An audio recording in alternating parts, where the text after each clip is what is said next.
So you literally came into 2020 one of two ways. One, you either came in to this next year with a bunch of baggage and a bunch of stuff that you took from 2019 and you're really hoping to shake it out of here, and that's really not going to happen. Or two, you got rid of everything from 2019 and went, you know what, this is going to be the beginning of the next part of my awesome life, but you don't really know what you have to do first in order to get there. I'm going to tell you the 6 things that you need to do right now in order to have yourself an amazing 2020.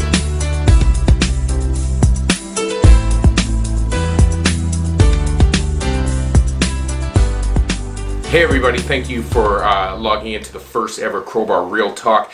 Today, the first month of 2020, we're going to go over 6 things that you need to do right now in order to have yourself an amazing 2020. Alright, so number 1, recognize that you have issues. You have to start to recognize what is truly wrong with you. Right? And this is something that a lot of us refuse to do because, let's face it, who wants to admit that there's something wrong with them or that they're not doing something right or they're not, being the best human being that they can be. This is what you had to do. You had to really look inside, look deep inside, and ask yourself honest questions about the life that you were living and the way you're treating other people. The big thing, you always see it on Facebook. People will admit things that are going on with them. They'll always talk about their depression, right? They always talk about all the negative things in life. And what people don't realize is that when they're posting that stuff on Facebook, they're actually taking the steps, the very first step towards fixing all these problems in their life, which is admitting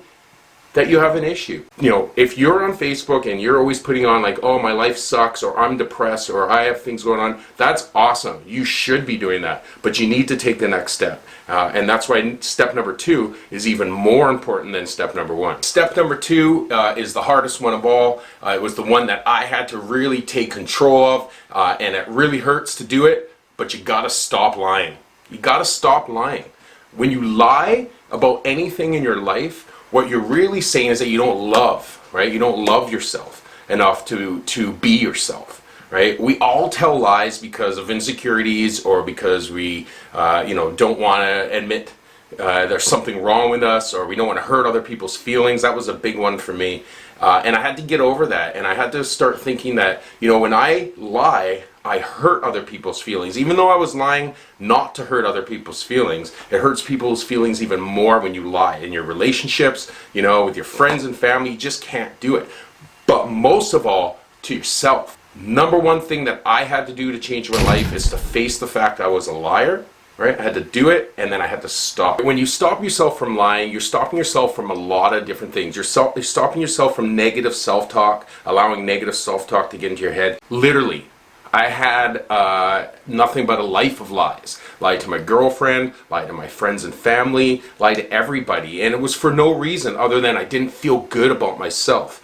And I realized that every time I kept lying and telling lies, I would just get deeper and deeper into my depression and into my anxiety, right? So I started to learn that if you just tell the truth, no matter what it is, no matter how hard it is, no matter how much it sucks, no matter how much it makes you feel horrible about yourself, you're going to realize that you're going to start feeling great about yourself overall, right? When you are free from having to tell lies and having to make up things about yourself, man, you're going to start feeling great, and every day is going to get easier and easier. You free yourself from a lot of things you don't even notice that are wrong with you. You stop being shady towards your relationships will start getting better. You start feeling more confident about yourself. It's one of the most important things when it comes to life changes and to turning your life around from being really crappy to being great, is you got to start telling the truth. Right? So if you can start doing that, man, you're on step number 2, and that's going to take you so far. Step number 3 is a little bit tougher as well. Okay, step number 3 is the one that I hate the most, and it's do not self-medicate. Do not prescription medicate. Look, when you go to a clinic and you talk to a doctor and they give you Cipralex or they give you any other drug to help you with your depression, it's not doing anything but lining their pockets with money and lining your head with dust, all right, with fog, all right? You have to take control of your brain. Look, this is my saying, and I say this all the time. You have to have control of your brain. You have to take control of your brain. All right? When you take prescription meds or you use other illicit drugs to help you cope, you're not taking control of your brain. You're actually setting your brain spinning out of control even more.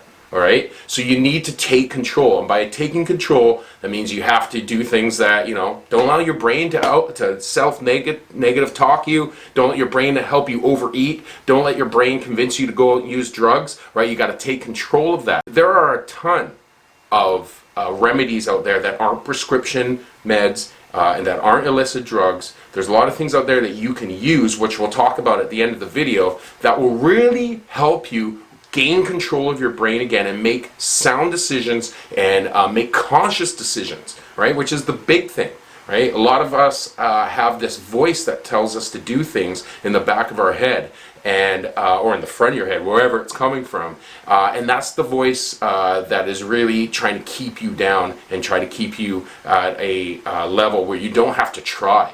Right? Because your brain does not want you to try to get better. It wants you to be comfortable and in your comfort zone. So if your comfort zone is lazy, drinking on the weekends, just showing up barely for work, your brain functions at that low level, then it wants you to stay there. Right? If you try to push your brain to a higher level and it doesn't want to go, it will convince you otherwise. That's why taking control of your brain is the third most important part of this 6-part series. All right, here's number 4. One of the biggest things that I had to do, other than stop lying and to convince myself that I wasn't supposed to be lying, was self-talking. And I encourage everybody to do this. I know it sounds dumb. This may be really awkward and weird for you, especially if someone walks in on you doing it. But you have to trust me that if you do this step, man, your life is going to change slowly every single day. This is called positive affirmations and self-talk in the mirror. And I don't mean just like wake up and walk around. I mean look yourself in the eye. Like look yourself right in the eye. All right? And tell yourself the things that you want yourself to believe. These were mine. These were my honest ones. Mike, you're a great family member. You're a good brother. You're a good son. You're a good husband, boyfriend, whatever. All these things you're telling yourself about yourself are wrong. You're not this way. You are a good person. You are able to have relationships. You are able to be a family member. There's one big one that I said to myself all the time. Right? I say this one to myself all the time too. Mike, like I'm praying. Mike, you're a talented person. Right? You go out there and you entertain people, and it's a lonely life. You have to understand that. You're an entertainer. People won't understand where your brain is. They won't understand what you want to do with your life. All that matters is that you know where you're going, you know that what you want to do, and the simple fact that other people have made it and have done what you're trying to do shows you, or shows me, that what you're doing is right. Just keep doing it. Don't let other people talk you out of this. Just keep going, and things will work out where you want it to be. Right? That's it. That's all you have to do. You have to positive talk your life in the mirror, look yourself in the eyes, and be honest. Mike, you have abandonment issues. This is why you're thinking this way in your relationship. This is why you feel like your wife doesn't love you when she really does. It's because of abandonment issues that you have. You have to outthink that, right? You gotta stop thinking that way, Mike. It's not how it is. Reality is, you're a lucky guy. You're in a relationship with a great person who loves you unconditionally. You have to tell yourself these things, right? I know it sounds weak, or it sounds like it's a weird thing to say, but these little seeds that you plant in your brain allow it to become regular. It's like developing a habit. You smoke one cigarette, oh, that was good. Next day you smoke 2 cigarettes. 20 years down the road, you're smoking 2 packs a day, right? These are bad habits that we do really easily. You have to get into good habits as well, right? So positive self-talking and affirmations in the mirror were the 4th most important thing I did that led me to live a better life, right? Here's number 5. All right, so this is the one of the harder ones for people too, because we live in Vancouver, and if you've lived here your whole life, you know that it's very materialistic world we live in, right? And then in Vancouver, you get judged by everything that you have. Well, that's part of the stop lying to yourself part of it. It doesn't matter. All that shit really, honestly, doesn't matter, right? And that's why step number 5 is so huge that if you can do this, you're gonna feel the weight come off you. You're gonna feel it drip off you like you're in a sauna, and it's just dripping crap out of your body. It's called liquidation time. The liquidator, he has been liquidating stuff his whole life, buying, selling, buying, selling. But one thing he doesn't do, or at least tries not to do, is collect a bunch of stuff and have stuff sitting around, right? He's a liquidator, and and he knows that if he has all this stuff lying around, he's gonna be stressed out that he has to sell it. He has to have space. He's got to pay rent on all that space. And if he doesn't sell it, then he has a whole bunch of garbage that he has to get rid of, right? And that is just a small microcosm of life and reality. That's how we all are. We accumulate things, we grab things, and we store them, and we like to look at them, and we have them. Well, look, if your life is complicated and you're going through some issues and you need to change your life, you need to start liquidating your life, right? And that means gathering up all the stuff you have in your house. If you can sell it, sell it. Just give it to someone else. Unload that onto somebody else. If you can get rid of it, throw in the garbage. What I do is I take days where I go, okay, you know what? It's been 6 months. I'm going to go around and I'm going to liquidate my house, right? So I grab all these things I've collected, because I'm a notorious collector of crap, right? And I try not to be. But I just unload it, start selling it, right? There's somebody out there that will use your stuff, right? And if you can't sell it, don't think like, oh, I'm just going to keep this for rainy day, mama. Don't do it. When you liquidate your life and you take all these unnecessary things out of your life, you start to feel lighter. You start to see that you can move around, and you have all this extra space, you have all this extra time, right? And it isn't just with materials, it's with people too. And a really hard thing to do, because we're so attached to our friends. Most of us, our friends are our identity, right? Without them, you're nothing. Do you ever feel like that?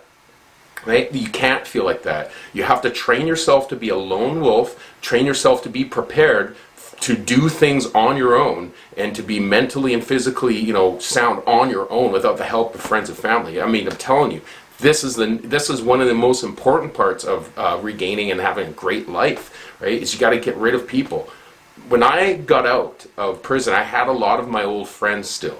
And I realized that these guys were all stuck in their old way. The thing is about friends is they don't want you to change. A friend wants you to stay the same way that they knew you, because that makes it easy for them, even though it's not easy for you, right? So you got to make those changes. Liquidating people and friends and just unnecessary wastes of time in your life will totally ground you, and will give you focus and allow you to see exactly where you have to go in order to have a good life. All right, number six, the big one. Okay, so finally, number 6 on our list here, how you're going to have a great life in 2020. It's all about alternative remedies. Now, 2 things that I deal with. One thing that has 100% completely changed my life for the better has been microdosing. Microdosing, to me, has taken me out of depression. Deep depression. You got to think about this, and I want to just put it in perspective for you guys so you understand where I'm coming from. I have done 15 years of my 44 years alive in prison. I have spent time in other countries. I have lived a criminal life my entire life up until about 10 years ago, and my whole life was centered around making easy money.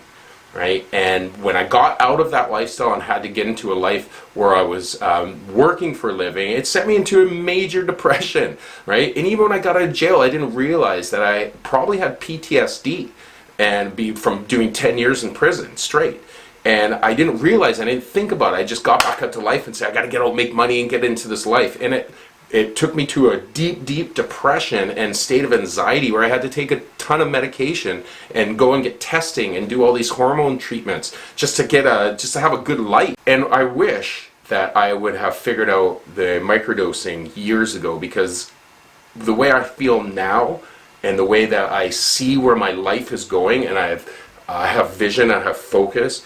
If I would have had that 6 years ago, I would have been able to avoid a lot of issues in my life. Right? But I guess I had to go through a depression. I had to go through all this downtime in order to realize that there was something out there that was going to take me, through the stars, man. And this is what this is. It's all about microdosing. The stack that I have and that I help all my clients with is an amazing stack that you can private message me and find out about it. And I'll tell you all about it, all right? The other thing is Happy Coffee. Now, this is just something new that was introduced to me by my friend Shane. And the Happy Coffee, man, it's still, I don't take it every day now. I take it maybe 3 times a week. I've really limited because I love the effect of Happy Coffee on my day. Right now, I did it for the first time in about a week, and I feel great. I feel totally optimistic. I'm making this video this morning. I'm not hungry. I feel motivated to go out and capture a whole bunch of stuff. We're going to do a bunch of stuff today, right? So the Happy Coffee, what that has actually done is giving me the day-to-day oomph without drinking 10 cups of coffee a day. I only have to drink 1 cup and take a little pill, and I'm good to go for the entire day, right? So the microdosing really fixed my brain, made me calmer, right? Allowed the world to slow down, right? Everything was going really fast. I was very anxious, which I still am, but I have it under control now, right? And the coffee is what allows me to motivate me during the day and achieve new levels of success every single day. So, this is something that you need to really start thinking about as kind of like the cherry on top of all the hard work that you potentially could be doing this year to get yourself a good life. Microdosing will help all these things that I talked to you about, the first 5 steps. They'll help you achieve all of those things. Right? Whereas the coffee will allow you on a day-to-day basis to feel happy and motivated and that you're going somewhere with your life. Okay, well, there was the top 6 things that helped me overcome a lot of my personal issues and my personal feelings about myself and allowed me to get on the road towards an amazing life. You know what? The best part about all this is you can do it too. Right? It takes nothing to do all these steps. There's really no money involved in all this, right? All it takes is for you to be determined enough that you want to have a better life than you're living right now. You don't have to roll into 2021 feeling like a schmuck or feeling like your life isn't worthwhile or, coming in on a hangover because you had nothing else to do but go out and party on New Year's Eve. You don't have to have a 2021 like that. You start working right now, this year, 2020, and you start focusing on the things that are important, start eliminating all those things that aren't, man, I'm telling you, you're going to have an amazing 2020, and at the 2021, I'm hoping that you're going to feel as positive and as focused as I am. Hey, thanks. This has been our first Crowbar Real Talk. Don't forget to follow us on all our social media under Crowbar Productions, or you can follow me under my little handle here, right? I always encourage you to comment and to ask me questions, so please, here's my email right here. If you have any questions or you have any comments for me, you're free to send them here, or you can contact me on any one of my social networks. I'll see you next week for another Crowbar Real Talk. Have a great day, and don't forget to dance for your DJ.